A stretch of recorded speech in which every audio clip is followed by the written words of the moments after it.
Ayo, what is up everyone? It is the Alpha J of the Alpha J Show, and let's start off this week of Disney shows with a show that I looked over for a while. You're gonna hear that a lot during this week. Wander Over Yonder. This show was created by the same person who created Foster's Home for Imaginary Friends and Powerpuff Girls, Craig McCracken. Now getting into this show, one thing that struck out that made this cartoon different from any other that I've talked about or seen is that this show is cartoonist to the T. Think about what I have talked about. Clarence, Fanboy and Chum Chum, The Amazing World of Gumball, Super Noobs. And this show is much more wacky, cartoonish, and comedic. This cartoon has a lot more roots away from the modern format of being complex, story-driven, or even meta. I do appreciate the simplicity of it, but considering that this series has gotten 2 seasons and Disney declined more episodes, I guess I'm in the minority. So let's talk about the day and the night.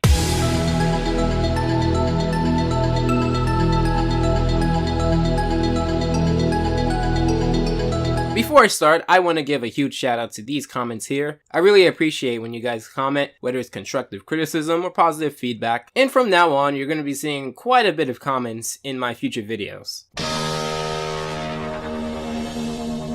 Wander? Shh, he's sleeping.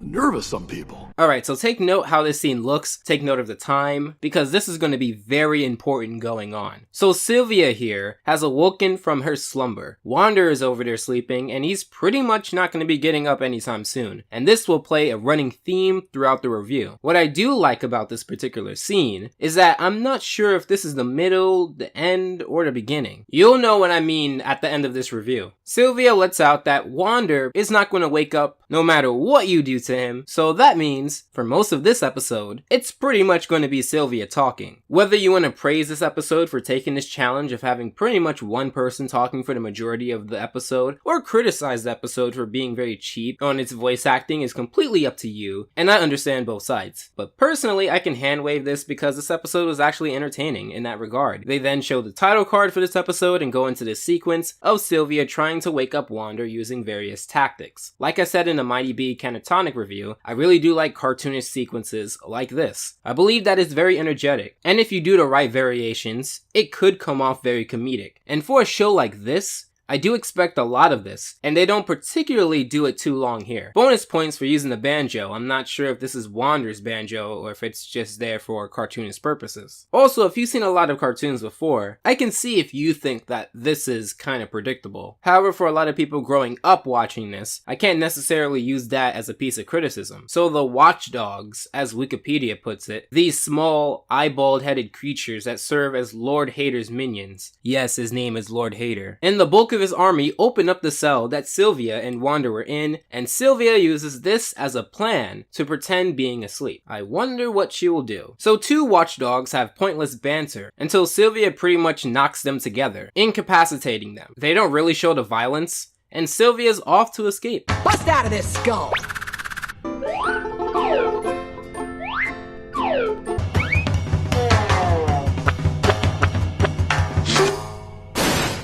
Sylvia zips past a few watchdogs and comes into this locker room. I don't want to do too much nitpicking, but this is probably the scene that pushes the cartoonish aspect a little too much. You're telling me that no one saw you, and no one heard you. These guys have eyes for heads. Heck, this guy here must have saw you. So Sylvia zips past all of these guys, miraculously, before Wander rats her out, and she takes care of them pretty quick. And you'll notice this pattern quite often. Another point in which they push is when Sylvia accidentally pushes the cart that had Wander in it. They go out a door that couldn't have existed with the perspective they showed us. And I caught this the first time, and I get it, it's a cartoonish show, but inconsistent scenes like this really do take me out of the suspension of disbelief. I've heard some of these sound effects they use in this high energy sequence in Foster's Home. It was just that that show was a lot more grounded and it didn't use these noises all the time. You'll notice that I skip over the comedic sequences. If you want to watch the show, you should have a decent amount of material you haven't seen from this review, and because of fair use, I only want to show or talk about what I need to. But the show is filled with a lot of them.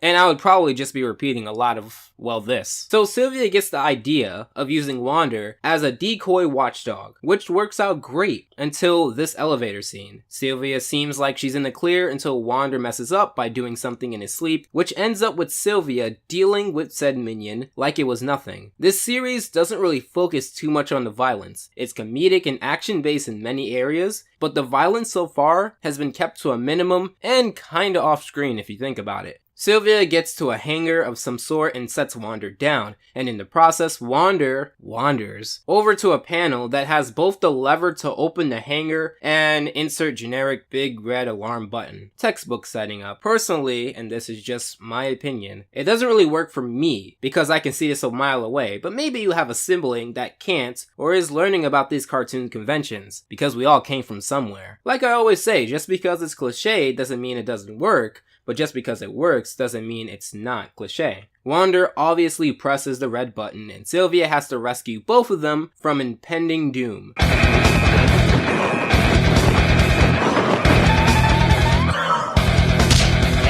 She uses fling with bubbles. Hey, if it didn't work for SpongeBob, it's definitely not working for you. And it doesn't, as the duo hit this spherical force field. What in the world? Mouth. Spherical force field. They also get, licked back into trouble. Never thought I'd be saying that. Force field generator! Booyah! Super expensive. Couldn't pay people for months, but the looks on your faces. Whack! Totally worth it! I would play Call of Duty with this guy. He seems like the type of guy to set up mines just to never let you forget that you stepped on it. So as they get caught, that characteristic of Wander being ridiculously hard to grip comes into play, as no watchdog can capture Wander. And I do appreciate the full circle progression here. Wander then confronts Lord Hater. Sylvia uses this as an opportunity to not only defeat Lord Hater by getting him to hit himself, but to also open the gates and escape via rocket. Classic choice. It's a nice sequence that has a lot of energy and never feels as if they are being cartoonish for the sake of being cartoonish. Because Sylvia can't fly a rocket to save her life in this episode. They go crashing down, and the way this bomb explodes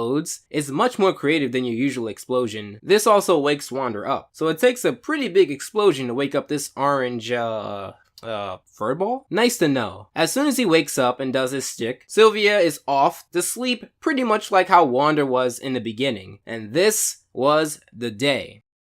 Nope, we're not over just yet. Now you're probably wondering why I chose this. Well, as you can see, we're not done yet because this episode is called The Night, and you'll figure out why. This episode starts off with pretty much what the last scene of the other episode was. In fact, this episode starts off kind of like how the other episode started off. One character waking up and the other character sleeping. Now, I thought that Wander Over Yonder was an episodic show, and it is, as far as season 1 is concerned, but this did legit catch me out of nowhere. When I saw this, I thought the last episode had a bad start time and it caught the end of the previous episode in its beginning, but I was wrong. So Wander, being the energetic fuzzball, or furball, I guess it doesn't matter, that he is, won't let Sylvia sleep. And I do enjoy at first Sylvia's calm. She understands that her partner in crime is this energetic being, and many shows tend to go into that angry blow up. And for variety, this is a breath of fresh air, so you can tick that off as another thing this show does to stand out, but on a micro level. Unfortunately, Wander doesn't get it, opting to take out his banjo. So now, Sylvia explicitly explains that she wants it very, very peaceful and very, very quiet. So Wander now wants to make it the quietest night that he can. So like in the other episode, this episode also will not have as much voice acting as a normal episode may have, and whether that's a good or bad thing is completely up to you like last time. Just like Sylvia's trying to get Wander to wake up sequence is random, silly, and zany, the way Wander gets everyone, including things that aren't alive, to shush is quite random, silly, and zany. And I'll admit, I chuckled when he shushed the water. The quick animation does work well with what this episode wants to offer. I really like this part with the crickets. To me, at night, I always hear them, but they're so small, and if I'm outside, I really don't see them. I know they're there, and I always hear them. So that comparison to playing a violin very poorly is funny. He pays off 1, and he thinks that he's good now. Then he pays off about 20, and he should be good now. For reals this time, as the kids say.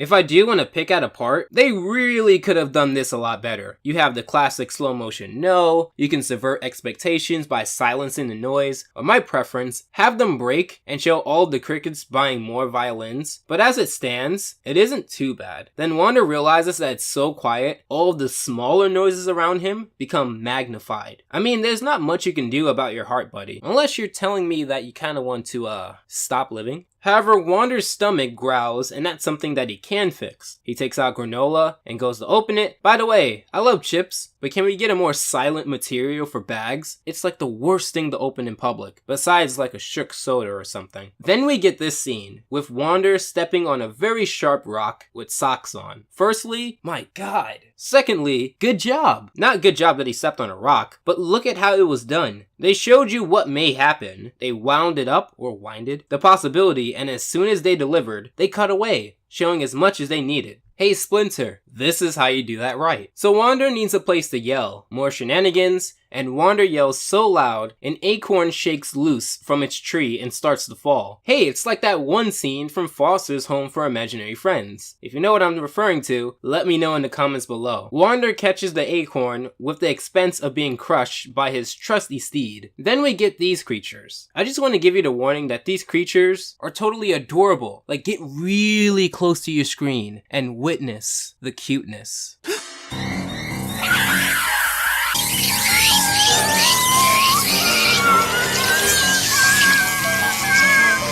Jesus koala Christ, I wouldn't even do that for 1,000,000 subs. I wouldn't even do that to have all the subs in the world. Wander's been through some tough times. I know they played eerie music to emphasize what's going on, but even if you played Aqua's Barbie Girl, I wouldn't touch them with a 10-foot pole. I did find this purse moment to be humorous though. So Wander finds Cotton, I think. Let's go with Cotton. And he takes a page out of Patrick Starr's book and creates headphones for Sylvia. So Wander finally can talk and be as loud as he likes, but with 3 minutes left, what can possibly happen? Well, remember the Watchdogs? Well, they find the sleeping Sylvia and try to abduct her, but because of Wander's luck and the show's talent for making a full circle with their progression, the epic crickets with violins come back and distract the Watchdogs long enough for Wander to make a getaway with Sylvia, who is somehow sleeping through the high speeds and wind resistance. The high-speed chase is exciting though, at least for a chase. They crash into a tree, Wander and Sylvia fall, and this happens.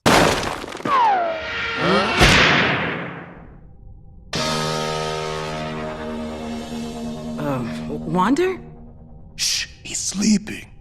Nervous, some people. Notice something familiar? That's right, this is the first scene of the day. And it's the last scene of the night, essentially making this a never-ending episode. I really did like these two episodes, and they can be played back and forth seamlessly. It's kind of like a metaphor for how they get captured and they escape. It shows the back and forth of a protagonist and an antagonist and the struggle of their lives for our entertainment. This is what makes this show exciting. Sure, it's a comedic show, but as far as I'm concerned, my time here was well spent. There wasn't a significant amount of filler, and all of the jokes were humorous enough. If you want to have a comedic show to show your siblings, then I would most likely recommend Fanboy and Chum Chum, Bonicula, and now this. Also, this is the first Disney show that I have come across this week, and it surely won't be my last. So thanks for stopping by, I hope you had a great day, and a great night. See what I did there? Don't forget to follow me at the Alpha J Show for the latest channel updates and whatever meme I have. And join me in my Discord, I'm quite active there. If you really like this video and you want to see some more of my Disney content, I would highly recommend there. That is my Gravity Falls versus Steven Universe versus. I also want to recommend my playlist over here. I keep it updated. Don't forget to subscribe. That button will be right there. If you really do like my channel and want to support, all considerations are greatly appreciated. And as always,